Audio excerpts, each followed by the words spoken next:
It's no fun to play a game that you can't win, where the other player is so big and has so much up his sleeve that they can actually tell you when you have to bet and what you have to bet and how much you're going to make. Because of this rigged game, thousands of ranchers and feedlots have lost their small businesses at the same time that you are paying record prices for beef in the store. So what does this have to do with normal people like you who just want to buy good quality meat for their families at a decent price? Well, that's where the story really gets interesting. This is the story of how Mike Calicrate was taken down in a dirty game and how he created a new business that could benefit you. I will let you decide which way is better. Mike started out as a cattle feeder, which means he was buying calves from a rancher or backgrounder when they were 500 to 700 pounds and putting them in a feedlot. A feedlot is just a really large set of corrals where large numbers of cattle are put to feed them until they're ready to butcher. They're ready. They're ready to go. Yeah, they're ready to kill. And then they're sold to a meat packer. The packer is the one who takes the live animal, butchers it, and sells it to the retailer, such as Walmart or Albertsons. So you're an individual company. You're Independent. And you buy the cattle yourself, so you're paying for the cattle. Right. And then you're banking on the fact that the packer or whoever you're contracting with is going to buy them from you. Yeah, at a price that we can pay our bills. Okay. Well, the problem is all those years in the late 70s when I started feeding cattle, found out later that the big meat packers were actually cooperating with each other, delegating territory and figuring out how to pay less and less for the cattle. And so we go back to 1970 when the producer of a beef animal would get 68 to 70% of the consumer dollar that was spent on that final beef product. That dropped, cleared down into the 30s. And it's in the middle 30s now.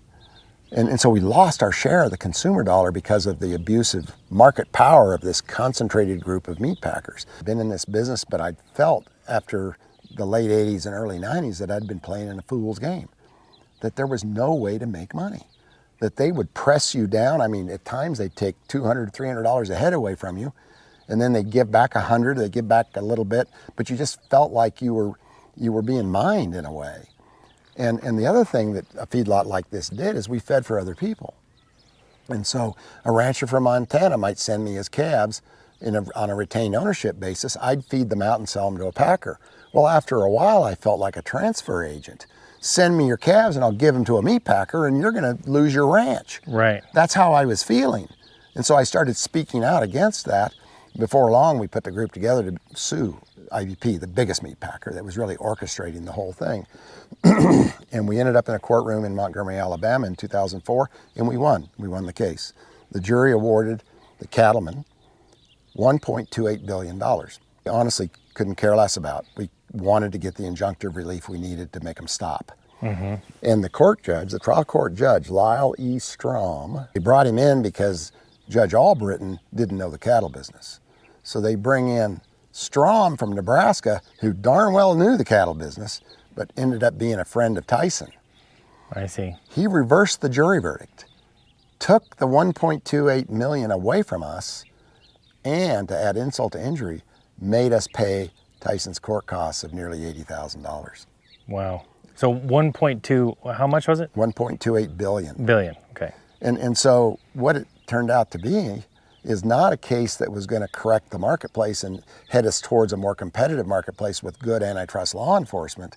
Instead, what happened was the packers got the green light to just do even more, to go even deeper, to chickenize the cattle industry, to make the cattle industry like the hog industry that they had vertically integrated prior. So big packers, how do they control the market industry? Well, the way the big packers really took control of the industry, first of all, you got to get rid of your competition. So you get rid of all the small guys. So in 1978, I could sell to as many as 20 different meat packers. So what this does then is they all have to compete to buy your cattle, right? Right. Okay. And on any given Monday morning at the feedlot, 7 miles over that way, there would be a meat packer on a Monday morning before the gate opened, sleeping in his car. because he wanted first shot. Yeah, he wanted to get a He first wanted shot the at first shot at our Okay. show list, and we had good cattle, and so they wanted those cattle, and you know, that's the way it was. It was great. It was a short time when it was actually fun to feed cattle and fun to feed cattle for other people as well. Well, that disappeared really fast. Once IBP built their new plant at Holcomb, Kansas, down by Garden City, basically they all disappeared. Well, once they disappear and all you've got left is IBP, Cargill, and ConAgra. Did they buy out? No, they just broke them. They didn't Okay. buy them out. They just busted them. They just put them out of business. And there's a whole story. How'd they put them out of business? There's a I whole mean, story around that in the Midwest. There's got all these small plants that produce nothing but carcasses. And I grew up in Evergreen, Colorado, working at Thrifty Food Market, and I worked in the meat department there. Everything we did was from a carcass. So we got carcass beef in hanging, like we do in Colorado Springs right now, and we processed all of that into a finished retail meat counter every day. The meat packers were not doing boxed beef. Okay. And so it was really boxed beef that killed the small plants. I see. The lack and the de-skilling of the meat cutters in all of these grocery stores. See, a meat cutter in a grocery store used to be a real butcher. He could take a carcass and cut it up. Well, nobody can do that now because they're getting boxed beef. They're getting the primals in a box. And so this is how they've put the meat cutters out of business that actually knew what they were doing. And when we went to boxed beef, it essentially enabled the de-skilling of the industry.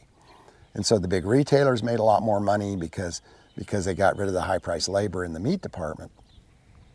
And the unions had to agree to it, which they did because they were bribed. The grocery store executives were bribed by IBP, and this is a whole case that Jonathan Quitney wrote about in the book, The Mafia in the Marketplace, where IBP bribed the meat mafia in New York City to get boxed beef in. Well, once they get the boxed beef in, that now you really can control the market a lot more. So you've got IBP, Cargill, ConAgra, and National Beef. Those were the only 4 packers that were essentially left. So talking about the difference between boxed beef and a carcass, this is a carcass. That's a carcass. Right. And boxed beef is when you break this carcass down into the pieces. And put it in most people don't know how to do. Okay. So that then can be shipped off to big grocery stores and restaurants and whatever that may want to further process and cut into the various steaks and different chuck roasts and arm roasts and all the various parts and pieces. They can now buy that in a box and not have to buy so many bones, and they don't have to buy the trim. They don't have to worry about, well, how would you sell this much ground beef? That goes somewhere else. That goes to McDonald's or to a hamburger place. So when we're talking about carcass versus boxed beef, we're talking about the fact that instead of doing this, it's already cut. Right. And so what IBP did is they put in box plants at all their main plants. And so what they did is they got these small packers in the Midwest that were producing carcasses to sell them their carcasses. So think about it. You're a small plant, Cornland, for example, out of Lexington, Nebraska, and you're going out there and buying finished fat cattle in competition with IBP. But your only market then, because the grocery stores are only buying boxed beef now, your only market is to sell IBP the carcasses so that they can process those carcasses and sell. You're done. Oh yeah, absolutely. And this was a plan. I've got a copy of it. I see. It was a plan that IBP put together. It was brilliant. It wiped out the competition. And now we've got 4 big meat packers left that basically cooperate with one another to maximize profits. And so the retailers didn't want to deal with the carcass. No, they got rid of their skilled labor. So they didn't have to hire that. Yeah, they couldn't deal with a carcass anymore. Right, because they didn't have anybody that could do it. Right. Okay, gotcha. And it's 1986. I've just decided to build my own feedlot, and so I built it the best I could. Yeah. And this is a sandy type soil. It is. It's very nice. Good drainage, straight drainage so out of the pens. And these cattle, so it doesn't get they wet. always stay dry. Yeah. And plus, look how much room they have. Yeah. If this was a corporate feedlot, these pens would be stacked, packed full of cattle. Yeah. And they'd be muddy, and and then you get a big snow, and it's a disaster. I mean, there's nothing worse on cattle than mud. But the accountants are deciding how many cattle are in the pens. Not a cowboy. Not somebody that knows the importance of keeping animals comfortable and happy. Right. So now, like, there's a whole bunch of empty pens over there and stuff. Well, So in '86 you were doing this, and then this yard held 12,000 cattle. 12,000. What do you got in here now? 1,200. 1,200. So we're at 10% of our capacity. 10%. But hey, I'm fine. We're selling meat instead of livestock. Yes. We're not losing a big part of the ranch every time we sell a load of cattle. Right. How did you transition away from selling? Because at 12,000 head, you were actually selling to the packers, right? Right, yeah. So what happened? Well, first of all, the packer came to me, and the only one I had left buying from me was National Beef. That was it. All the rest of them bought from other feedlots, but they had already delegated territory, and I wasn't one of them that they bought from. So National Beef was buying my cattle. And they're one of the big four. They're one of the big four. So that means you had no competition. Zero. Or they had competition. They could tell you. They came, they offered me a price, you had to take it. And of course, that didn't last long. I mean, we've lost 85,000 feedlots like this one because of a lack of competition. And so in 1998, the National Beef buyer came. And by then we had 14,000 head in a 12,000 head feedlot because we still had cattle coming in, but we couldn't get rid of the fat ones we had. Okay. And I says, Don, what are we going to do here? You're not buying my cattle. I've seen your trucks running down the highway right past us, and what's wrong with my cattle? And he finally admitted, he says, Mike, look, I've been told not to buy your cattle. You know. Why? Because you're suing IBP, you're speaking out against the concentration and consolidation in the industry, and we don't like it. So we're not going to buy your cattle. So I picked up the phone and I called Dan Glickman, the Secretary of Agriculture at the time, the guy that was supposed to enforce the Packers and Stockyards Act, which was designed to keep the market competitive. Mm-hmm. I said, hey, Dan, Mike Calicrate, of course he knew who I was. I'd testified before his committees and that, and he knew exactly who I was. And I says, Dan, I've just been told National won't buy my cattle anymore. What do you think? First I said, why don't you just enforce the Packers and Stockyards Act and I wouldn't have this problem? Well, you know, Mike, in this age of globalization, we need big companies that can do business globally. That was the truth. That was the truth of what drove government at the time. Mm-hmm. Support big is better. And I said, well, Dan, that's not going to get my cattle sold. So he called ConAgra, which is now JBS out of Greeley. He called ConAgra and he says, go buy all Calicrate's cattle, pay in the market. Whatever you got to do, you just take them all.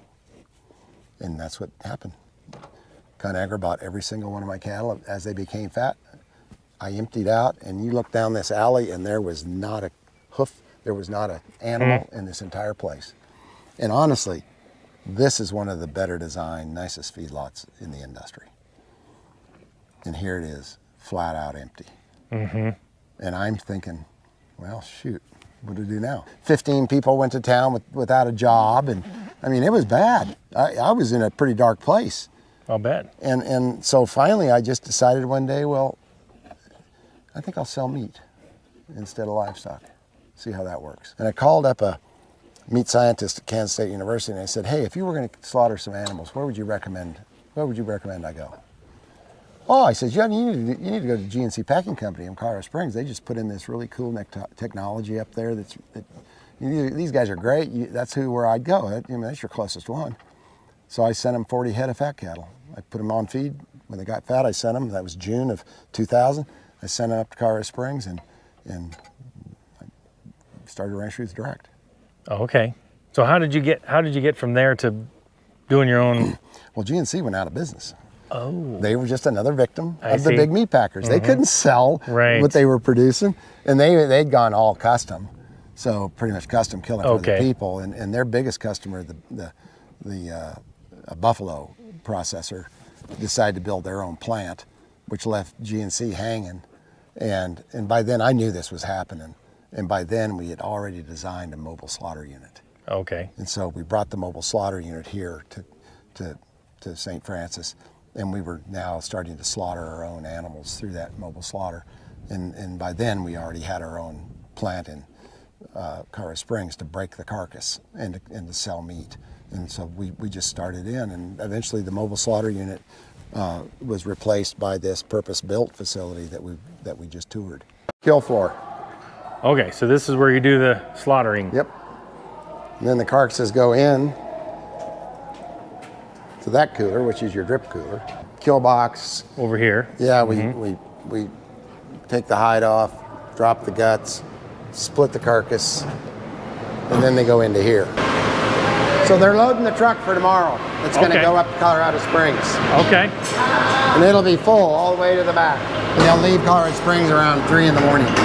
Okay. So they'll be here and offload the empty trailer, hook onto the full one, and away they'll go up to Colorado Springs. All Ranch Food Direct's carcasses are hung for at least 14 days, and that is for a flavor and texture as well as a way to mitigate the stuff like E. coli and salmonella, because dry aging is an age-old process.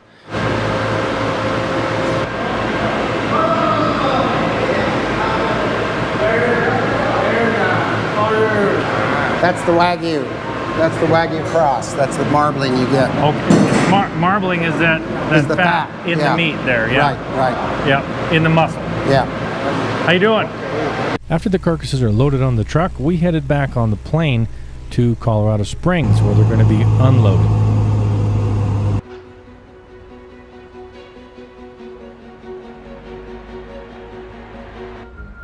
This is where the carcasses are unloaded off the truck and placed in a freezer where they can be further cut down into the steaks, sausages, and hamburgers that we all enjoy today. Just roll them right on there.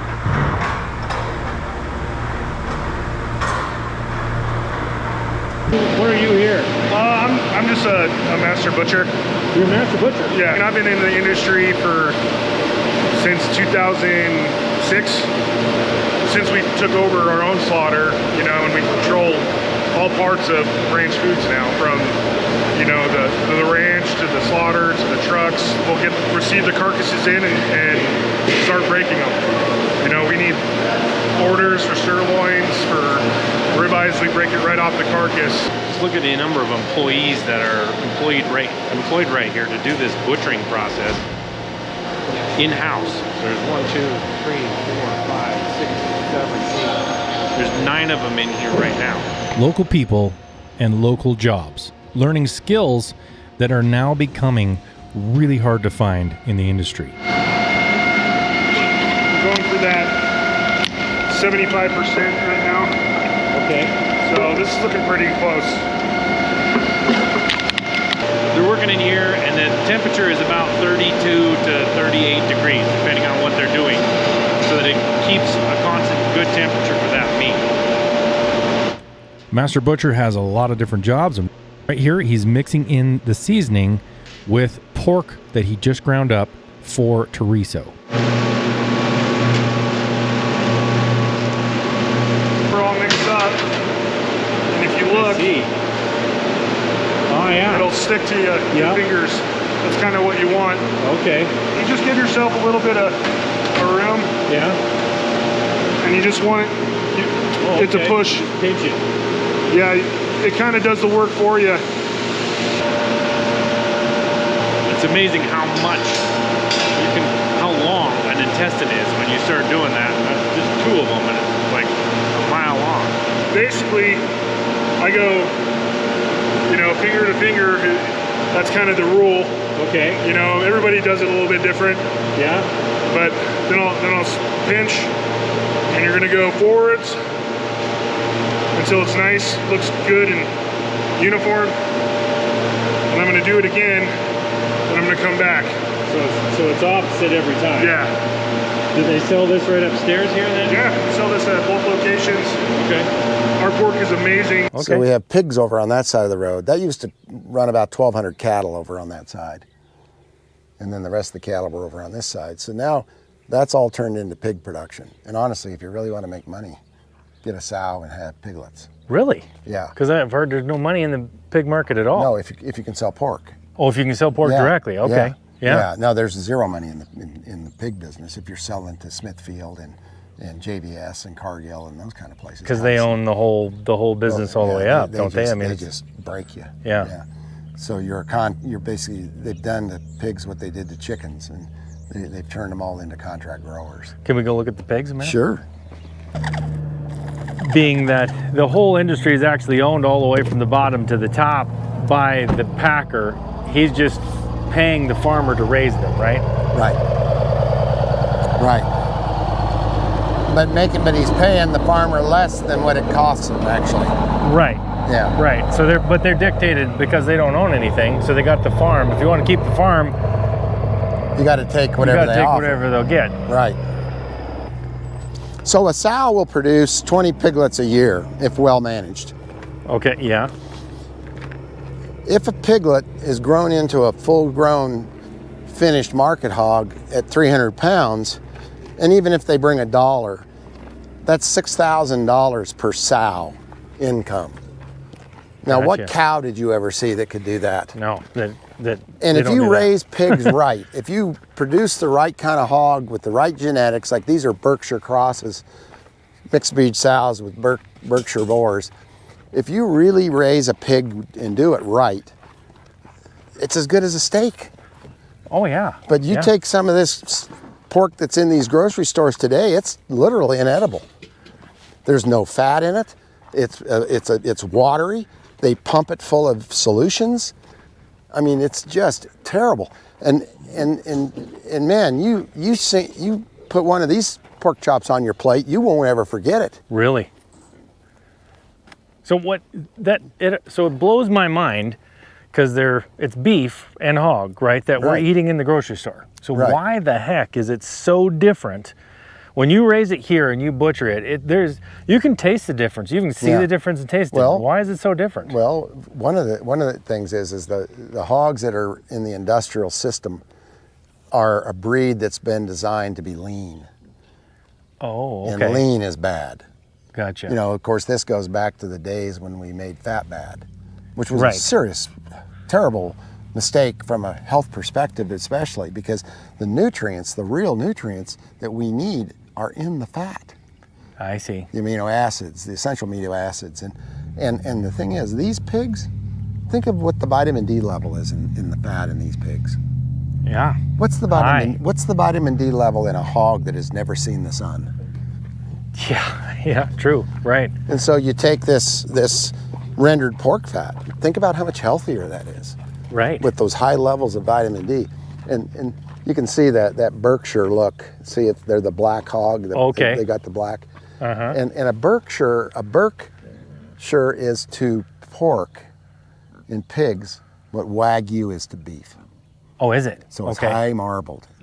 They select for high marbled and getting, flavor back in the pork. So when you eat this pork, honestly, it's a toss up between a strip and a pork chop for me. Interestingly, we're talking about fat, and everybody thinks fat is bad, but now Wagyu is such a big deal Right. because it has fat in it. So what? But we've shifted. But there is a fat that is bad, which any is fat can be potentially saturated bad. fat. Or Well, it could, and we've now figured out that saturated fat isn't that bad either. It's just that the seed oil outfits were trying to make it bad, so you'd buy seed oil, I see. Crisco instead of lard, right? But the deal is, with Wagyu, the omega-3 to 6 ratio is better genetically, so that's a good thing. So Gotcha. and omega-3s are good. We know Yes. omega-3s are good. yes. But omega-6s aren't as bad as they tried to make them out to be. But we've had this whole shift, particularly now to the carnivore diets, Yeah. that has gotten people more aware of how much healthier meat can be. Not that you need to be a carnivore strictly, but that you need to have a meat-centered diet. Yeah. Well, they look happy. Tell you that. They do. Look like they're having fun. They're happier when you're here. They love people. They got such Watching wonderful ya. personalities. Yeah. Yeah. See that pigtail I was talking about? Yeah. You just kind of want to spread it apart, and I see. it keeps a hold when it's like that. So there we got Range There you go. Foods chorizo. Awesome. The model of Ranch Foods Direct is to sell this meat, which was raised, butchered, and cut right here for the customer, so they have a higher quality product and know exactly where it came from. And what we are is a place where people, if you've got a product like this is my neighbor up on the hill, Oh, yeah? and this is one of our fastest selling items. She makes this in her kitchen. Oh, really? But with the new cottage food laws, we can do that now in Colorado. So you can make stuff in your kitchen and then you can sell it to the public. Cool. That was a big improvement. So a lot of people come here to start a business. Right. So here we had Blake Fires, whose daughter had a project in school to make soap. Well, they were making it out of whatever stuff, but it wasn't beef tallow. Right. So Blake came to us, and I said, well, if you want to do soap, can we supply your tallow? And you're a rendered fork I think you are. But this helps us a whole cell tallow. Absolutely. And it gives him a healthy soap option. I see. I mean, if you look at any of the grocery store soaps, they're just full of detergents. Oh, yeah. There's no way you should be putting that on your skin. So this makes much healthier skin. And then we've got a woman here that's making a cream, a face cream. Okay. And we've got JoJo, who's our meat cutter in this place. Yeah. That renders tallow down into a really nice cream. So just stuff like that. Yeah. So it's a place where people can come in with these ideas and make stuff and sell it here. Market. Gotcha. And some of them don't even go further than here. This is it. Right. They make a living. Right. At least it's part of a living. Right. They have our poultry section. Poultry. Okay. Yeah. Now do you butcher the poultry? No, we buy that. We buy Redbird. And it's the best commercial line that you can get. There's very, very few places to buy poultry. Oh, yeah. This is our pork, which we produce ourselves. And we make most of the sausages. We do carry a few of Continental's products that, they buy our pork and they produce the product. So we sell their product in our store over here. Where you could buy it already packaged, just take it home, throw it in the refrigerator.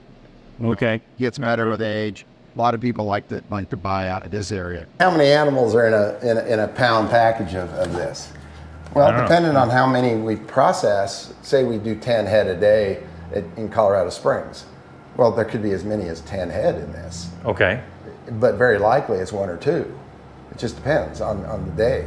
Now that is opposed to, in 1998, University of Colorado did a DNA analysis on a 1/4 pound hamburger patty that was going to McDonald's. The same kind of patty that went to McDonald's. There were 1,082 DNA represented in a 1/4 pound hamburger patty. Wow. Really? How does that happen? Well, a big packer kills 6,000 animals a day. Mm-hmm. So there's very likely parts of those 6,000 animals in whatever leaves the plant. Well, then when it leaves the plant, it's gonna get mixed with other meat, maybe foreign beef that's imported, maybe other meat packer meat, but it's likely gonna have 10 or 11, maybe 12% pink slime in it, which has got a whole bunch of different DNA, and so now it would be thousands. Otherwise, the only difference between this and the fresh tower is you can have that cut to order. Okay. Plus, that might have about an extra week of age on it. Hanging Okay. in the little cooler off to the left. Yeah. So, and it's bone in. A lot of that will be bone in, where none of this is bone in. Why is it not bone in? Because bones don't like the packaging. They poke holes through it. Oh, right. Okay. Yeah, you're gotcha. This is a roll stock machine that we just don't want to take time to have to put bone guard on everything. We're better off just giving them the bone in option over here. Right. Absolutely. This is our newsletter that gets every month, comes out. Candace Okay. does that. She always has a cool quote of some kind up there. She's done this for 20 years now. Huh. We got biochar and bundle shop that we sell for people with gardens Okay. for soil. So this you make the bone char? Yeah. You make the bone char out there. Yeah. Okay. Seeds, and now getting ready to plant gardens. We were talking about the bone char that comes from when you're butchering and you. Yeah. Okay. That's pyrolyzing the bones. Okay. The other thing that we do is we feed biochar to our cattle. So what is biochar? Biochar is charcoal. Okay. Mm-hmm. And, it's what your doctor will probably have you take if you get some poison. And so it captures that in your gut and you're fine. Okay. So it'll help with that. But charcoal in a ruminant animal reduces acid levels. Also reduces the amount of methane that they produce. Really? But it gives you a pretty decent improvement in feed efficiency. And all it is just this inert charcoal. Right. So it's carbon. It's just essentially it's carbon.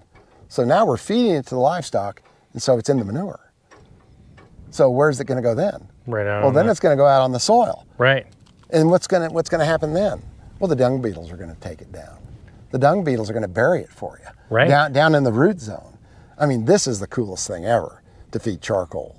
So charcoal is then, because it's good for soil. Oh, totally. It's like the terra preta in the Amazon, you know, where they put the charcoal back in the soil, and then we've got these really deep soil profiles that is just this black product that's just alive with microbial life. And so the biochar, we call it biochar, which is charcoal. This is where microorganisms live. It's like their house in the soil that gives them that safe place to live. Okay. And so we do that. And our manure goes over on the hill. You see that yellow machine? That's a screener. And you see that white pile? That's bones. Well, what we do with the bones is we turn those into bone char, which is high calcium phosphorus. So you burn them? We burn them. We pyrolyze them in that silver thing that's over on the hill there. You can barely see it. Oh yeah. Next to the white trailer.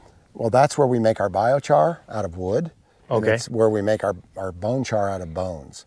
And so that byproduct then gets mixed in to that pile there that's just north of the screener, and that gets then put on our soil on the land. And so what else can we do? Right. So you're taking it right back out and we'll do it. Yeah. I mean, we've done everything we can possibly think of. Here's our dairy section. We're out Traceability in Denver, which is the best regional dairy. That uses, antibiotic-free stuff. Okay. It's pasteurized, homogenized, which I prefer the raw milk. Yeah. Which I get every week. I get a jar of that every week. But those, it's either our eggs or Yoder Family Farm eggs out of San Luis Valley. Good, a really high quality egg.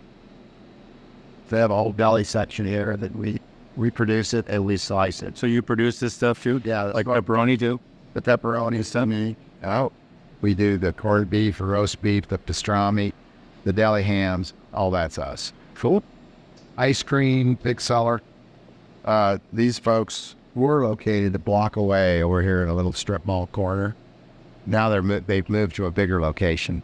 Okay. This is amazing. This stuff is really good. Is it? Yeah, really creamy and they just make homemade ice cream, or is it kind of healthier? Or well, I think it's healthier. Yeah. It's from the Royal Crest supply, so it's a healthier produced milk. Okay. Meet Trinity. Adrian, How you doing? our chef. What do you do here?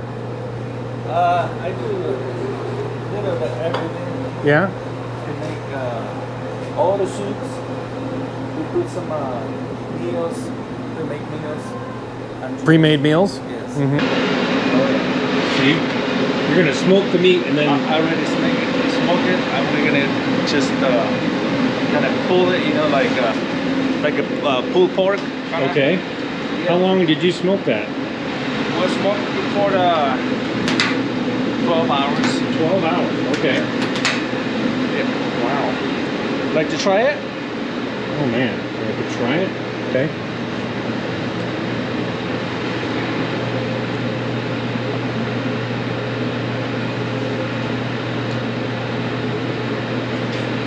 Wow. I'm not very good at describing how food tastes, but I could have literally sat here and ate half of this thing right then. Okay. Try some of that one. Oh, thanks, Adrian. That is excellent. Yeah, so And this is This is Adrian's broth that we got in the cup. okay. Beef broth, Yeah, bone broth. bone broth. Okay. There's a lot of health benefits to bone broth. Ton. Collagen. Oh Yeah. man, that is so good. yeah. Tell you what, this is like eating the best this is eating top quality here. This is amazing. And so we create these spaces where people can eat the best possible food and improve health in these little places like Adrian's Kitchen. I mean, why wouldn't you want to go there? Mm-hmm. And so there's families now in Colorado Springs that shop nowhere else for a meal. I'm one of them. I don't eat anything out of a grocery store. The only thing I use at a grocery store for is laundry detergent, paper goods, stuff like, or I might buy some avocados and some blueberries, Right. which we don't sell here. We don't have anywhere where you can buy this stuff like this Right. that I know of in Montana, Right.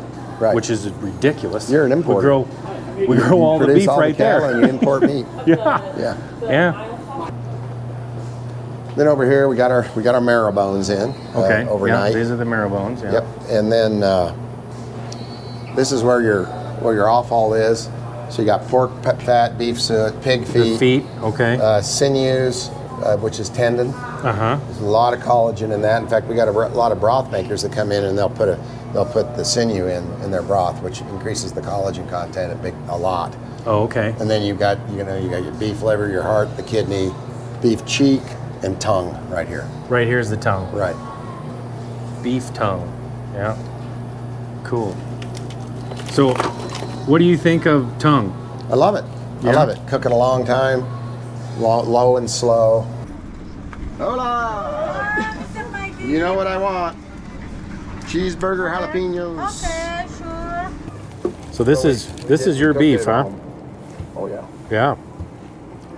Being able to eat at this food truck on the street was really an awesome experience. This was an incredible meal, but the fries, fried in beef tallow, were amazing. I have to say, that is a flavor I really prefer over whatever it is that we fry fries in most of the time. Beef tallow is definitely superior in flavor to me. So where's the Look at that. headquarters? If you're familiar with where Sturman Industries used to be. That's so good. Yeah. One thing I see that you're doing is you have the feedlot, you have the packing plant, and the retail market. So how important is it to have all three? Can you have one of them without, how do you? So when I started Ranch Foods Direct, I had the cow herd, and we still have the cow herd. They're over the hill. Okay. We had the feedlot, and we had the brake plant and retail store, and we're selling to some wholesale. So you already had the customers. retail. The part we element. were missing was the slaughter. Okay. If any part is missing, if you don't have control over every single part, you're vulnerable. You'll go out of business. Because then whatever part you don't have control over, somebody can dictate to you then. That's right. Just like GNC was our weak link. So the big packers forced them out of business. Right. They're gone. Okay, Calcrate, what are you going to do now? Oh, well, I guess I'm going to do a mobile slaughter unit. Oh, man, don't you ever give up? So I built that. And then now we have a purpose built. And now we have it all together from the cow, and we love doing business with our neighbors too. So our neighbors, if they adopt the breeding program and the protocol, then they can send their cattle in here and get a good premium over whatever the market may be at the time. And so we've got it all done now. We from the cow all the way to the retail store. And so we're capturing the entire thing. Now that does not mean you're going to be successful. You've got to put enough volume through it to pay the bills. Mm-hmm. So, and this is what the big guys are really good at, is if they need more volume through a plant, they just shut one down. Like Tyson shut the pork plant down in Perry, Iowa. They've announced last week that plant's going dark. Right. And so they force more through the existing plants, which improves, their return on investment. I see. But they leave communities now with 1,300 workers with no jobs. Right. See, that would really bother me. I mean, I knew the impact it had on me when I lost 15 people that lost jobs. I mean, that was too much to bear. Mm-hmm. But I live in this community. I have to go to church here. I live in town. We're part of the same community. And here I am, letting 15 people go. Right. That ain't good. And so you got to be able to have the business to justify the investment in the infrastructure. And this is where I really believe that we have got to focus on building maker-owned marketplaces that are outside of the industrial, big monopoly, big food industry, to where you've got your bread maker, your butcher shop with carcasses hanging, you got your burgers, your tacos, your distillery, your all in one place. But these makers co-own it together like a condominium. Mm-hmm. And they operate under a set of principles that says we're going to buy local, we're going to pay fair wages, we're going to build community and not destroy community like the industrial system we currently have in place around America. Calicrate's vision for how the food system really should work is really something that can happen if we change how we do things in the United States. And that doesn't mean to eliminate cattle, because cattle are an essential part of this ecosystem. To super large corporations, it's about trying to get the most profit out of those communities as they can into their corporation. Or if you bring it back to a local community aspect, what you end up doing is the people that live there care more about the ecosystem that they live around. And I believe wholeheartedly that cattle and grazing and the people that raise them are a huge part of that. Not only that, but the health benefits of actually eating grazing ruminant animals is incredible. In the future, I'm going to get more into how health benefits from the stuff that we have demonized, red meat and fat, are actually beneficial to you, and how cattle and grazing animals actually benefit the environment and can be the answer to saving the earth. Until next time, I'm Trinity Vandenaker. God bless.